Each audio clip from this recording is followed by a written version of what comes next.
Good morning, friends. Welcome back to the vlog. Today we are just taking care of some stuff around the house. We are gonna clean the sofa because it's kind of gotten a little bit nasty with everybody being on it all the dang time, and just kind of getting some stuff done that we need to get done today. Nothing major. We are still under stay-at-home quarantine or whatever, so we can't really go anywhere. I do have to go to the grocery store, unfortunately, to get milk and cat food and a couple other little things. But I might just wear my medical mask and glasses to protect myself. I really don't like going out. I really don't, but I have to. What are you doing? I'm gonna enter the briar coloring contest. Oh, okay. Well, that sounds fun. Just being a cool dude. Gonna look out the window at the birds. Dad doing? And look out the window at the birds. Washing sofa. Yeah. What's so funny, Benji? Why are you so smiley today?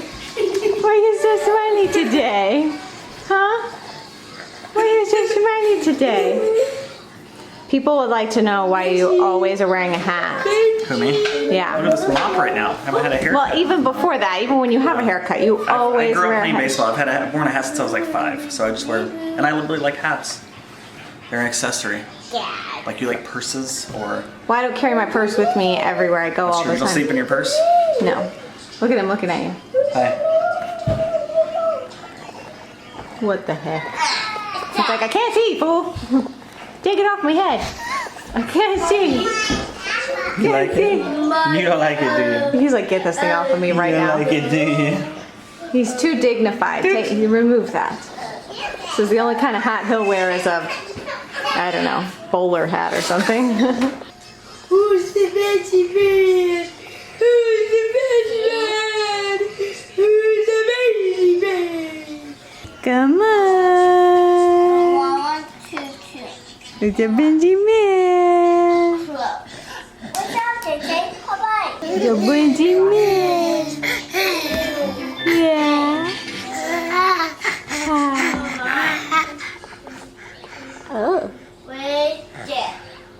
Okay guys, future Angie later in the vlog, popping in earlier in the vlog to tell you guys that I'm gonna do a little giveaway here on this video for okay, so my friend Lisa, I've talked to you guys before about my friend Lisa Whittle. She has a podcast called Jesus Over Everything, and I have to just tell you that I became her friend long after I was a big fan of hers. I have talked many times about how much I love her podcast, and I ended up finding out that she lives very close to me, and we have become friends over the last few months, and it has been incredible. But I asked her, her book just came out, and I asked her if I could give away a copy of her book, a signed copy of her book. I said, would you sign one for my people? And she said, absolutely. So this giveaway is going to be for a signed copy of her new book, and stay tuned because they're doing something pretty unprecedented with like a video Bible study.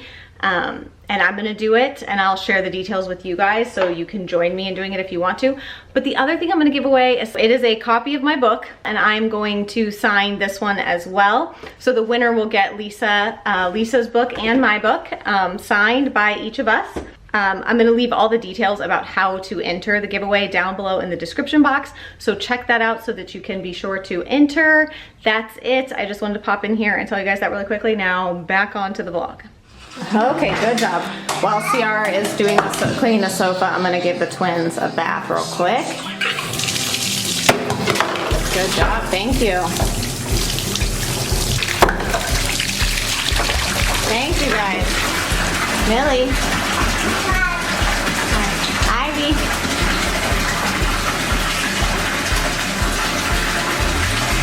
Millie.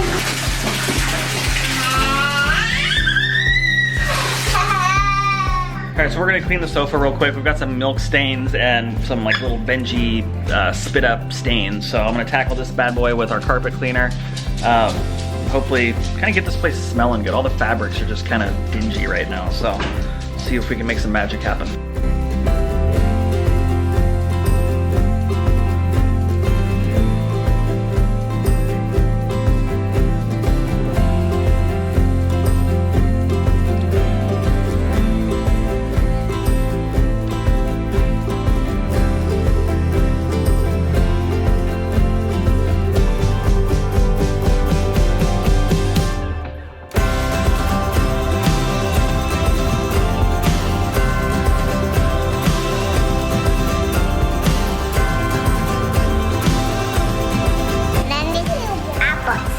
good?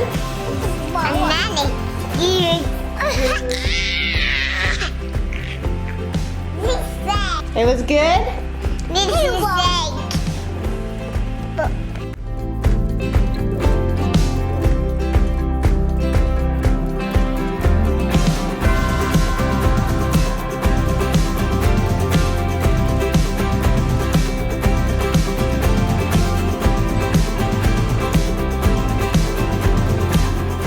Gonna play in here with Rosie while I fold some laundry?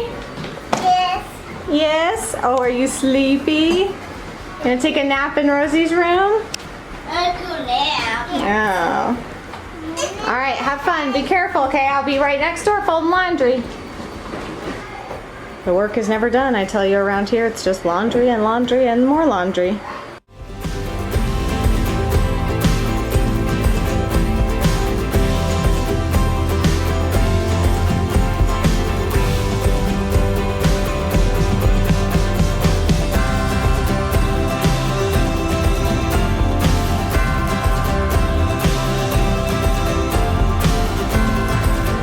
The kids are all complaining right now because every piece of surface, every surface that is in the living room has been washed, so they're all having to sit on hard surfaces right now. I apologize, but at least it doesn't smell like dog, and it's been cleaned, it's nice.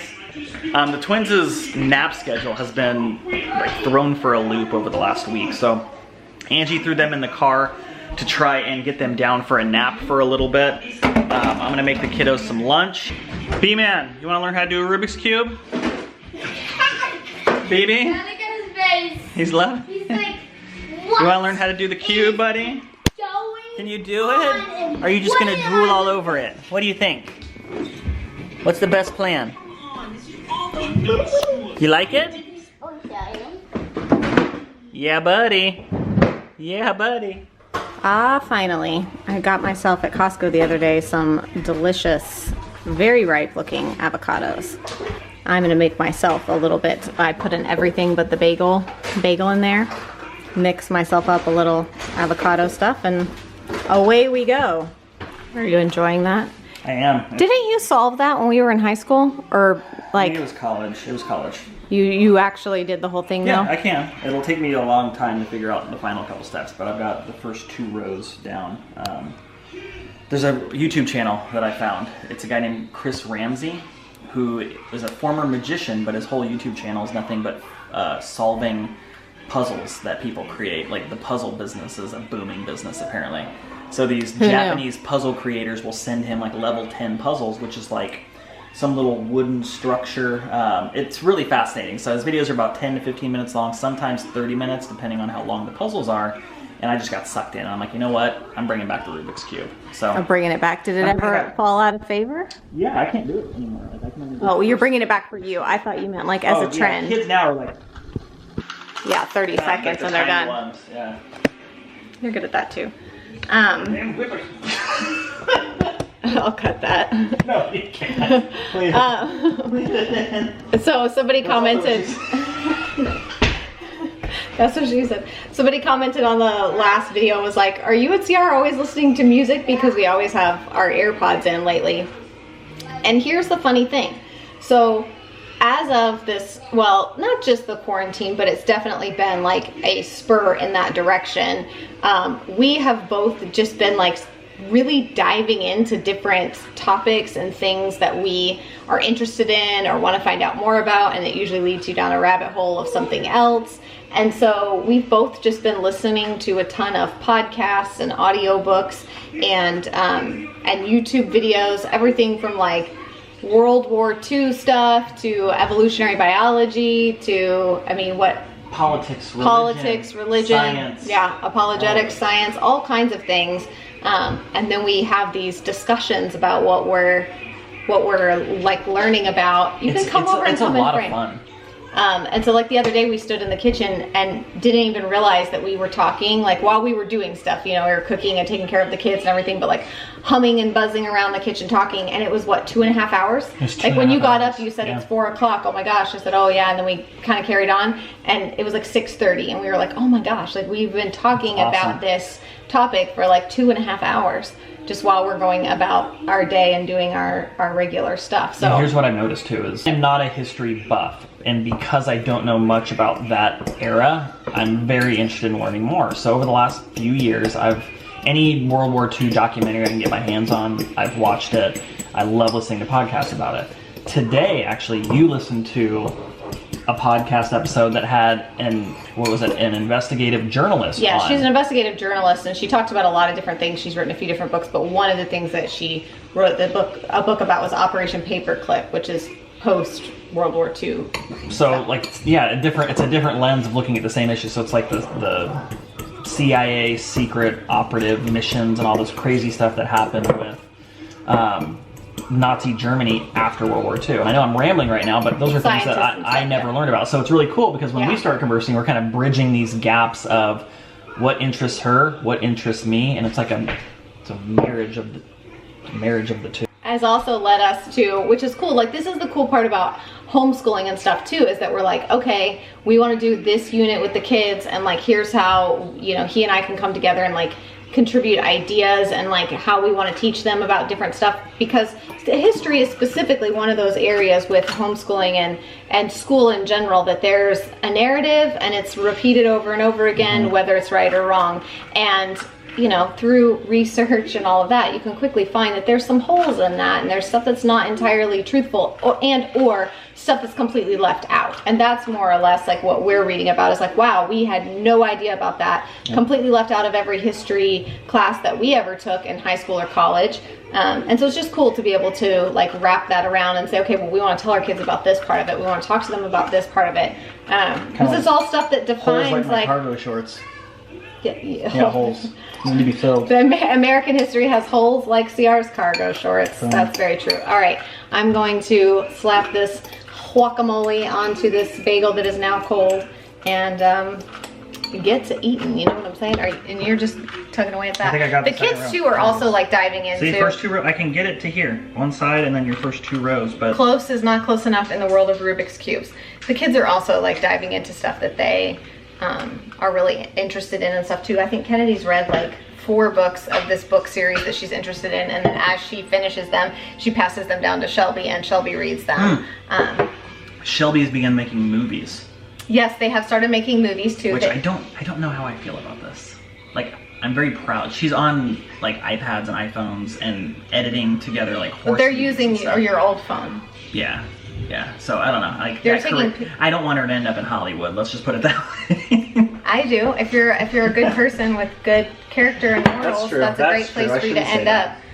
I shouldn't say Just want her to do what makes her happy. But yes, they've been making movies and stuff. They will go out and set up all of these scenes and sets, and they'll spend half a day putting together all this stuff to like make a movie, and then they'll come show it to us. And they're editing it and like adding music and transitions and stuff like that. So everyone's just kind of, I think that if there was a unforeseen benefit, it's been that we've all had a little more time to dive into things that interest us and like go a little bit deeper into learning about stuff. And what are you doing? Oh, this kind of matches my shirt a little bit too. Okay, all right, we're gonna stop blabbing, but I just wanted to share that because it's good, you know? It's not all bad. We can find the good in the weird and difficult stuff too, you know? All right. Oh Lord, I can't see with these things. Can't see my face with these things on. Oh, there you go. Do that again. Hey-o. Stop it. Hey-o. I'm trying to. I'm going to the store again because we don't have an oversupply of food, particularly milk. Girls, I can't show you them, but they're having a paintbrush battle. They're doing their toddler watercolor thing. They're having a paintbrush battle and they're swatting at each other. But I did read that it does help you to wear glasses, and you can wear like a bandana if you tie it correctly to prevent the virus. Hey, thank you. Anyways, I'm getting this, Go put that in the basket. put this all over my hands and the steering wheel and like all this kind of stuff. Taking extra precautions, you know, you can't be too safe. So I'm running to the store. They are literally sword fighting. I can't show them because they're in their diaper because we were letting them paint with water. It's just water, but just let them have at it. There's no point. Well, I know how this is gonna end. I've seen this story before. Yeah, I know. All right, you guys have fun. I'm gonna run to the store. All right. Hey, ladies. Yeah? Like that black thing up there. You gonna get that up there? This guy's just going to town today, man. He's been really helpful. Random chores, look at him. Holy smokes. And he's not satisfied with his own work, which that's the sign of a good worker right there. I think I hear Mom. I think she's coming back from the grocery store. No, not yet? Okay, just be careful getting up high, okay? I don't think that's gonna come off. Okay. Nice job, man. Door looks good. Hey, you want to see the dirty side of the door? Look at this one. Look at that. We don't do the doors often enough. Yeah, you got to get all around the door handle. Dad, it was a long time. These won't actually come off. I think they will. I'm gonna have to close the door and work on this. Sounds good. All right, I just got back from the grocery store. All was well and fine, except for there's still very limited groceries in certain categories, but it's okay. We got the couple of little things that we needed and cat food. There was plenty of cat food, which thank goodness, because the cat was totally out of food and I was starting to worry that if I couldn't find any, it would be a problem. But there was cat food, so we're all good there. I'm hopeful that people are starting to realize that there's no need to hoard food, that there's plenty, the trucks are still coming and everything, so there's plenty of food, so people will stop hoarding food, and that will make it easier for the rest of us who just want to grocery shop and only can. You know, we have 10 people to feed and we don't have a bunch of freezers and storage and stuff, so we can really only grocery shop a week or two at a time. So we can't hoard or anything like that. So I'm hopeful that this is an indication that people are starting to realize that and not hoarding as much food and products like that anymore. The aisles of toilet paper and stuff are still totally empty, but when I went to Costco the other day, they did have toilet paper, so I was able to get some there, and a Costco supply is a lot of toilet paper, so we're good there. But I would argue that one of the harder things about dealing with things like this when they happen, like emergencies, whether they're weather or, you know, something like this pandemic and stuff, is the other people's response to it. And if you don't want to overreact, but everyone else is overreacting, not overreact, but like you don't want to, well, I guess it is overreacting a little bit to like hoard a bunch of food. And so when everyone else is doing that, it kind of forces you, like it forces your hand to buy what you can get when you can get it. So I'm hopeful that things are calming down a bit in that arena and we will be a-okay on the grocery front. But that's it for today's video, because it's gonna be dark soon and we're gonna start doing the bedtime routine, and I'm out here in my office because I have a live in my book launch group. I go live once a week in there. So I've got a live with my book launch people this week, so I'm gonna do that. That's gonna be it for today's video. Don't forget to enter the giveaway for a signed copy of my book and Lisa Whittle's new book, Jesus Over Everything. You can also just go order her book, which is fantastic. I love her. I know that that y'all will love her too, and you will love her book. I feel like it's so timely, you know, like right now that message is more important than ever. So I think it's such an incredible book, and I know that y'all will love it. So yeah, you can also check out her podcast. I'll leave that link down below as well. That's it for today's video, you guys. I will see you again very soon. Bye.